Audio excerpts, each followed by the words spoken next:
बिस्मिल्लाहिर्रहमानिर्रहीम। अस्सलाम वालेकुम। मैथमेटिक्स फाउंडेशन में मैं आपको खुशामदीद कहता हूँ। सब स्पेस के बारे में डिस्कशन चल रही थी और आप सब स्पेस की कुछ एग्जांपल्स हमने की थी। आज हम एक इम्पॉर्टेंट थ्योरम करेंगे, थ्योरम जो कि क्वेश्चन नंबर 5 में मौजूद है। कहता है कि show that union of two subspaces of a vector space need not be a subspace. इस यहाँ से लेकर यहाँ तक जो लाइन लिखी है इसका मतलब है कि दो कोई सब स्पेसिस हैं किसी वेक्टर स्पेस V की, x भी इसकी सब स्पेस है, y भी इसकी सब स्पेस है। हमने ये शो करना है कि आप ये शो करें कि ये ज़रूरी नहीं है कि x यूनियन y जो है ये भी सब स्पेस हो इसकी। यानी अगर x V की सब स्पेस है, y भी V की सब स्पेस है, तो ये ज़रूरी नहीं है कि x यूनियन y भी इसकी सब स्पेस हो। लेकिन अगर आप ये चाहते हैं कि ये भी इसकी सब स्पेस हो जाए तो आपको ये करना पड़ेगा कि x को इस y का सबसेट बनाना पड़ेगा या y को x का सबसेट होना पड़ेगा, तब ये चीज़ ट्रू होगी। यानी कि अगर x y का सबसेट है या इन दोनों में से कोई एक हो जाए, या y x का सबसेट है, तो इन दोनों का यूनियन लेंगे तो वो जो यूनियन होगा फिर वो उसका सब स्पेस बन जाएगा। तो पहले थ्योरम में हमने शो करना है कि दो सब स्पेसिस उठानी है, उनका यूनियन करेंगे, उसको भी सब स्पेस नहीं होना चाहिए। पहले तो ये प्रूव करना है। इस थ्योरम का जो असल पार्ट है वो ये है, यहाँ से लेकर यहाँ तक। इसमें नेसेसरी एंड सफिशिएंट कंडीशन बताई गई है कि अगर लेट एक्स एंड वाई भी subspaces of a vector space, x और वाई किसी वेक्टर स्पेस की सब स्पेसिस हैं, तो अगर prove that x union y subspace of V if and only if either x is subset of y और y is subset of x। जो चीज़ मैंने आपको इधर बताई है वो इधर यही लिखी हुई है कि अगर आप चाहते हैं कि x union y ये सब स्पेस बन जाए V की, तो आपको क्या करना पड़ेगा, या x y का सबसेट होना चाहिए या y x का सबसेट होना चाहिए। तो इसको हम प्रूव करते हैं। तो हम लेट करते हैं x इज इक्वल टू ये वाला सेट है, y इज इक्वल टू ये वाला सेट है। इस सेट का क्या मतलब है कि इसमें ऐसे तमाम एलिमेंट हैं जिनके दूसरे जो है ऑर्डर जो ट्रिपलेट है, ये ऐसे ट्रिपलेट का सेट है जिसमें पहला एलिमेंट नॉन ज़ीरो होता है, ठीक है, और बाकी इसके ज़ीरो होते हैं। इन तमाम ये ट्रिपलेट का सेट है। यानी कि इसके अंदर कैसे एलिमेंट होंगे, 1 0 0 2 0 2 0 0, यानी कि दूसरे वाले ज़ीरो होंगे और पहले वाला कुछ ना कुछ लाजमी होगा, या पहले वाला भी ज़ीरो हो सकता है, ठीक है, लेकिन दूसरे मस्ट ज़ीरो होंगे। ये इस तरह के एलिमेंट का सेट है। सिमिलरली ये दूसरे में कुछ ना कुछ लाजमी होगा लेकिन बाकी जो दो हैं उसमें ज़ीरो होंगे। इस तरह के एलिमेंट का सेट है। It is easy to see that both X and Y are subspaces of vector space R3। ये हम प्रूव कर सकते हैं कि ये वाला x, ये जो सेट है, ये भी सेट है, ये क्या है, ये सब स्पेसिस हैं इस R3 की। यानी मैं इसमें क्या कह रहा है, हमने असल में सबसे पहला काम करना है कि इस लाइन को प्रूव करना है। पहली जो लाइन है इसको प्रूव करना है।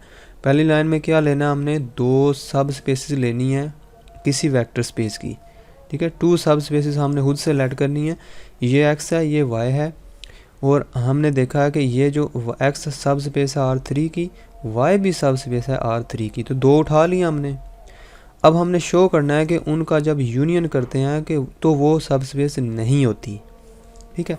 No we show that x union y is not subspace of R3। अब हमने इन दोनों को यूनियन करना है, ठीक है। तो हम लेट करते हैं x y किस में पाए जाते हैं, x यूनियन y के अंदर। हम वो वाला सब स्पेस वाला थ्योरम लगाएंगे कि दो एलिमेंट उठाएंगे ना ये वाले, ठीक है, दो एलिमेंट को जमा करेंगे तो वो भी आंसर उसी के अंदर ही आना चाहिए। तो हम क्या करते हैं, x यूनियन y में से दो एलिमेंट उठाते हैं। अब इनकी शक्लें कैसी हैं, सच दैट x की शक्ल कैसी है, x की शक्ल इस तरह की है कि x1 0 0, ठीक है, x1 0 0, और y की शक्ल कैसी है, 0x2 0। यानी कि अगर मैं एक x सेट ये है, एक सेट y ये है, अगर इनका यूनियन करूं तो इसमें सिर्फ ये वाले सेट हैं, ये वाले एलिमेंट हैं। तो जब यूनियन करूंगा तो उस जो बड़ा सेट आएगा यूनियन करके इन दोनों का यूनियन करके जो बड़ा सेट आएगा उसमें इस तरह के भी एलिमेंट होंगे और इस तरह के एलिमेंट भी होंगे। तो हम क्या करते हैं, एक इस तरह का उठा लेते हैं, एक इस तरह का उठा लेते हैं। तो दोनों उठाएं, x इस तरह का, y इस तरह का, ठीक है, और इन दोनों को प्लस करें तो जो जवाब है वो भी इसी के अंदर आना चाहिए। तो मैं करता हूँ x प्लस y, यानी कि x की जगह मैं लिखता हूँ x1 0 0, मैं इसमें प्लस करता हूँ 0 x2 0, इन दोनों को प्लस करता हूँ, x1 प्लस 0 x1 ही होता है, 0 प्लस x2 x2 होता है, और 0 प्लस 0 0 होता है। तो ये इसके अंदर नहीं पाया जाएगा। क्यों नहीं पाया जाएगा? आप देखें, मैंने आपको अभी बताया कि जो x यूनियन y करेंगे तो उसमें या तो इस तरह के एलिमेंट होंगे या इस तरह के एलिमेंट होंगे, ठीक है। x1 और x2 ये किस में पाए जाएंगे? सेट ऑफ रियल नंबर में। इस तरह का ज़ाहिर पता यूनियन करेंगे तो ये वाले और ये वाले इकट्ठे इधर लिख देंगे।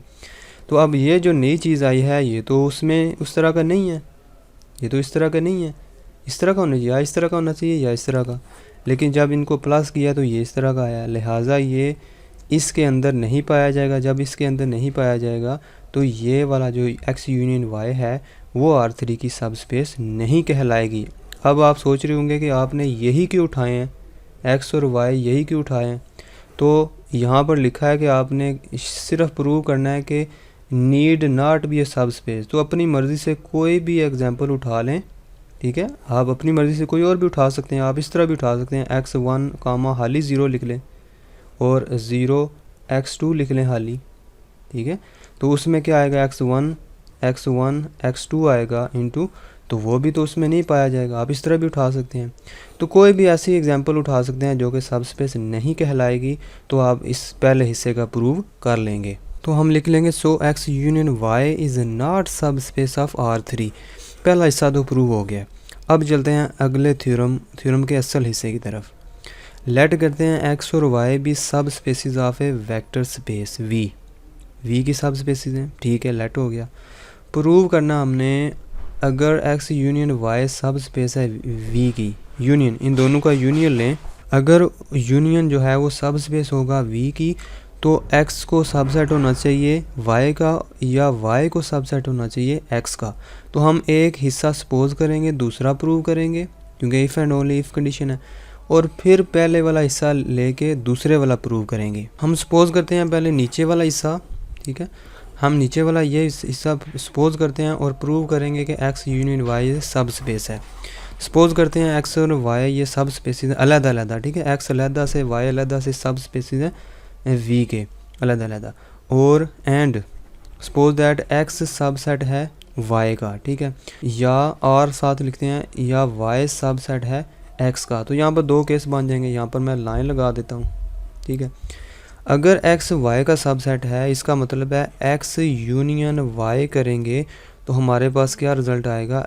y ही आएगा ना, ठीक है, क्योंकि y बड़ा सेट है, छोटा सेट उसमें पाया जाएगा, तो यूनियन करेंगे तो जवाब में बड़ा सेट ही आएगा। इसी तरह अगर y सबसेट है x का, तो x यूनियन y करेंगे तो इसका रिज़ल्ट क्या आएगा? बड़े सेट इसमें कौन सा है? ये वाला x वाला, ठीक है। अब मुझे बताएं कि x और y अलग अलग ये क्या है? सब स्पेसिस हैं। अगर अलग अलग सब स्पेसिस हैं तो हमें पता है कि y बराबर है x यूनियन y के, x बराबर है x यूनियन y के, लिहाजा अगर y सब स्पेस है तो x यूनियन y भी सब स्पेस है। अगर x सब स्पेस है अलग से तो x यूनियन y भी, क्योंकि वो दोनों बराबर हैं। तो हम लिखेंगे सो x यूनियन y इज सब स्पेस इन बोथ केसेस। दोनों केस में ये क्या है? x यूनियन y एक सब स्पेस है। अब दूसरा हिस्सा हमने क्या लेना है कि अब हमने सपोज करना है कि ये वाली सब स्पेस है और हमने प्रूव करना है कि x सबसेट है y का या y सबसेट है x का, ये हमने प्रूव करना है। Conversely suppose that x union y सब स्पेस ऑफ v, ठीक है, ऑफ v, ये सपोज कर लिया हमने, ये सब स्पेस है। अब हमने प्रूव करना है कि x सबसेट है y का, y सबसेट है x का। हम सपोज कर लेते हैं कि x y का सबसेट नहीं है और y x का सबसेट नहीं है। इसका मतलब है अगर x y का सबसेट नहीं है तो कम से कम एक एलिमेंट ऐसा होगा जो x में फालतू होगा। यानी अगर आप देखें एक 1 2 3, ठीक है, एक सेट x है, दूसरा सेट क्या है? y। इसमें मैं लिख देता हूँ 1 2, ठीक है। अब x जो है वो y का सबसेट नहीं है, ठीक है। तो कम से कम एक एलिमेंट इसमें ऐसा है 3 जो कि y में नहीं पाया जाता। तो हम लिखेंगे there exist at least one x belonging to x which such that x does not belong to y। कम से कम एक x के अंदर ऐसा एलिमेंट होगा जो कि y में नहीं पाया जाएगा, उस एलिमेंट को हम नाम दे देते हैं x। सिमिलरली y अगर x का सबसेट नहीं है तो इसका मतलब है y के अंदर कोई एक कम से कम एक एलिमेंट y ऐसा होगा जो कि x में नहीं पाया जाएगा। ठीक है, ये चीज़ हम इस तरह लिख सकते हैं। Now x y belong to x union y. अब देखो अगर x में पाया जाता है, x y में नहीं पाया जाता, लेकिन अगर इन दोनों का यूनियन कर दें, x यूनियन y कर दें, तो ज़ाहिर बात है दोनों एलिमेंट उसमें पाए जाएंगे। अब देखें 3 जो है वो x में पाया जाता है लेकिन y में नहीं पाया जाता, लेकिन मैं x यूनियन y कर दूं, ठीक है, तो इसका आंसर आएगा 1 2 3। इसका मतलब है जो एलिमेंट y में पाया जाता है और जो एलिमेंट x में पाया जाता है वो सारे के सारे ये x यूनियन y में पाए जाते हैं। लिहाजा हम कोई से दो एलिमेंट उठाते हैं जो कि x और y में पाए जाते हैं तो उनको वो x और यूनियन y में लाजमी पाए जाएंगे। इधर हम लिखेंगे नो एक्स वाई दोनों x यूनियन y में पाए जाएंगे, यानी कि इन दोनों का यूनियन करेंगे तो उसमें तो x y पाए जाएंगे ना। एंड सिंस हमें पता है कि x यूनियन y ये सब स्पेस है, अब ये जो चीज़ सपोज की होती है उसका कहीं ना कहीं इस्तेमाल लाजमी करना होता है। x यूनियन y सब स्पेस है, अगर ये सब स्पेस है इसका मतलब है इसके अंदर से कोई से भी दो एलिमेंट उठाएं उनको प्लस करें तो आंसर जो है इसके अंदर ही आएगा। अगर आंसर इसके अंदर आएगा तो इसका मतलब है कि या तो वो आंसर x में है या वो आंसर y में है। ठीक है, इसकी मैं इसको मैं आपको एग्जांपल से समझाता हूँ। सपोज करते हैं यही सेट ले लेते हैं, ठीक है। आप मुझे बताएं कि ये जो पहले वाला सेट है x इज इक्वल टू 1 2 3, इसके अंदर 1 2 3 है और 1 2 y के अंदर। अब मैं इनका यूनियन लेता हूँ x यूनियन y, ठीक है, 1 2 3 इसका आंसर आता है। अब मैं इसमें से उठाता हूँ एलिमेंट 3। अब मुझे बताएं 3 जो है इन दोनों में से किसी एक में लाजमी पाया जाएगा, या वो x में पाया जाएगा या वो y में पाया जाएगा।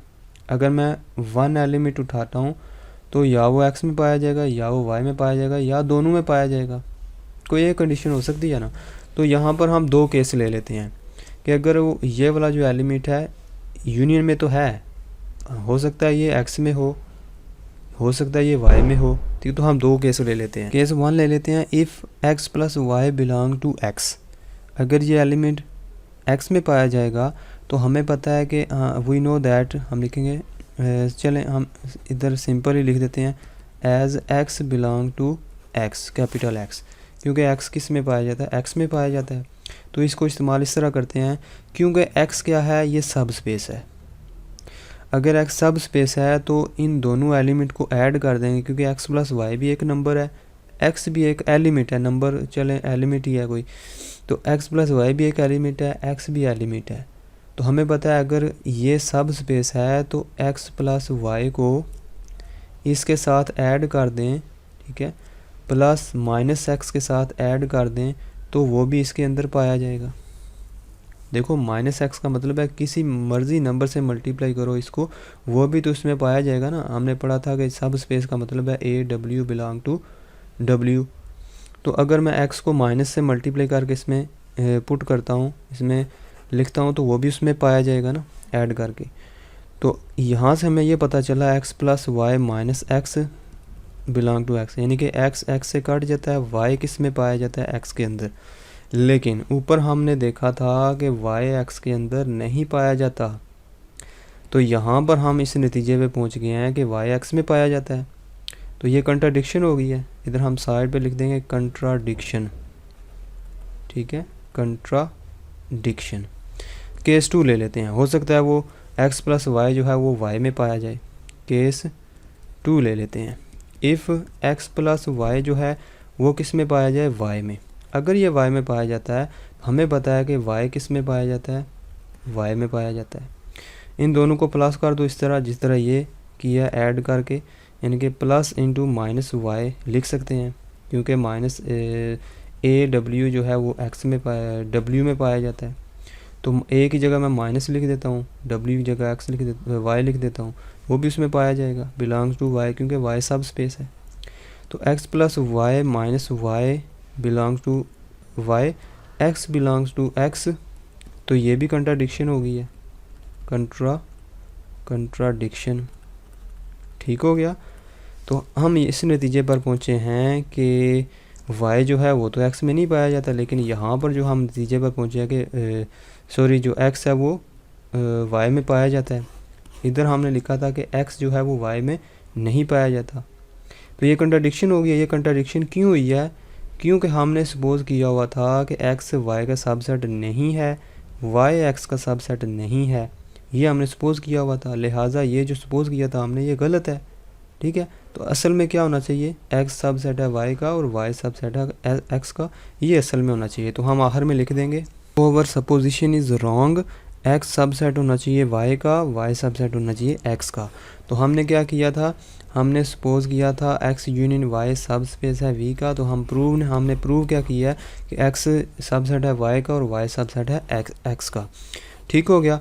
और ये दोनों, इस थ्योरम के दोनों पार्ट हमने प्रूव कर लिए हैं if and only if condition की वजह से। तो ये था इस आज का क्वेश्चन नंबर 5।